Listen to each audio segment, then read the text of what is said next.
నేను వెళ్ళున్నా, అన్యాయంగా అరెస్ట్ చేస్తున్నారు, నా తండ్రిని అన్యాయంగా అరెస్ట్ చేశారు, జైలుకి వెళ్ళాం.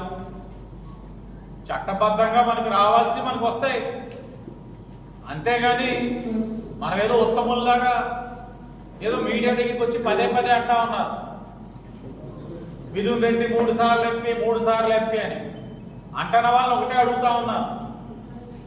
3 సార్లు ముఖ్యమంత్రి చేసిన చంద్రబాబు నాయుడు గారిని అన్యాయంగా అరెస్ట్ చేసిన విధానం మీకు గుర్తు రావట్లేదా? దేశంలోనే గొప్ప చరిత్ర కలిగిన రాజకీయ నాయకుడిగా ఉన్న చంద్రబాబు నాయుడు గారిని ఏ విధంగా మీరు అవమానపరిచారు అన్నది వైసీపీ వాళ్ళు మర్చిపోతున్నారా? చంద్రబాబు నాయుడు గారు జైల్లో ఎంటర్ అవుతున్నప్పుడు జైలు లోపల ఫోటో తీసి హక్కు లేకపోయినా ఆయన ఫోటో తీసి సోషల్ మీడియాలో హల్చల్ చేసి సునకానందం పొందిన ఆనాడు వైసీపీ నాయకులు మీకు గుర్తు రావట్లేదా? చంద్రబాబు నాయుడు గారు జైల్లోకి లోపలికి అడుగులు పెడుతున్నప్పుడు ఫోటో తీసారన్న విషయం, లోపలికి ఎంటర్ అవుతున్నప్పుడు ఫోటో తీయచ్చా తీయకూడదు, ఎలా బయటకు వచ్చింది సమాధానం చెప్పగలరా ఈ వైసీపీ వాళ్ళు? ఇప్పుడు ఏదో కబుర్లు చెప్తా ఉన్నారు. 70 సంవత్సరాలు పైబడిన పెద్ద ఆయన, సుదీర్ఘ రాజకీయ అనుభవం కలిగిన వ్యక్తి, 3 సంవత్సరాలు ముఖ్యమంత్రి చేసిన వ్యక్తి దోమలు కొడుతున్నాయి, నాకు దోమదారు ఇవ్వండి అని అడిగితే ఇదే వైసీపీలో ఉన్న ఒక మాజీ మంత్రి మాట్లాడే మాటలు మర్చిపోతున్నారా వైసీపీ వాళ్ళు? జైల్లో దోమలు కాకపోతే రంభ వరుసలు కొడతారా అని చెప్పి అడిగాడు. ఇన్ని మాట్లాడి ఈరోజు వచ్చి నీతి కబుర్లు చెప్తారా జైలు దగ్గర? అలా జరిగింది ఎలా జరిగిందని నన్ను అడిగితే పిక్నిక్ వెళ్ళినట్లే ఉంది ఆయన మిథున్ రెడ్డి. ఆయనకి ఇచ్చిన వసతులన్నీ చూస్తే పిక్నిక్ వెళ్ళినట్లే ఉంది.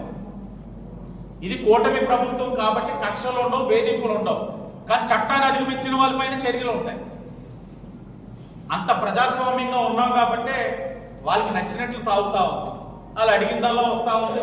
ఓ పిక్నిక్ లాగా వెళ్ళారు, చూస్తున్నాం, క్యారేజీలు వెళ్తున్నాయి, టన్నులు పేపర్లు వెళ్తున్నాయి, ఆత్మకథ రాసుకుంటున్నారేమో ఆయన అక్కడ.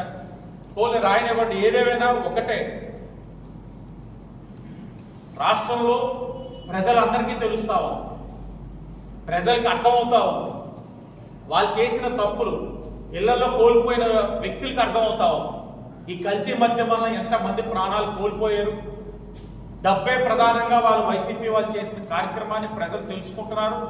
తెలియచేయాల్సిన బాధ్యత కూడా మా పైన ఉంది. ఇది చిన్న స్కామ్ కాదు, చాలా పెద్ద స్కామ్. ఇది భారతదేశంలోనే పెద్ద స్కామ్ అవుతుంది. ఇది ఆ పార్టీకి స్కామ్లు కొత్త ఏమి కాదు, కానీ ఇక భవిష్యత్తులో స్కామ్ చేసే అర్హత కూడా పార్టీకి కాదు. ఎందుకంటే ప్రజాస్వామ్యబద్ధంగా వాళ్ళు తిరస్కరిస్తారు. ప్రజలు తెలియజేస్తాం, ఎన్ని కోట్లు స్కామ్ చేశారో తెలియజేస్తాం. ఈ రికార్డ్ ఏదైతే ఉందో అఫీషియల్ రికార్డ్ గత 5 సంవత్సరాలు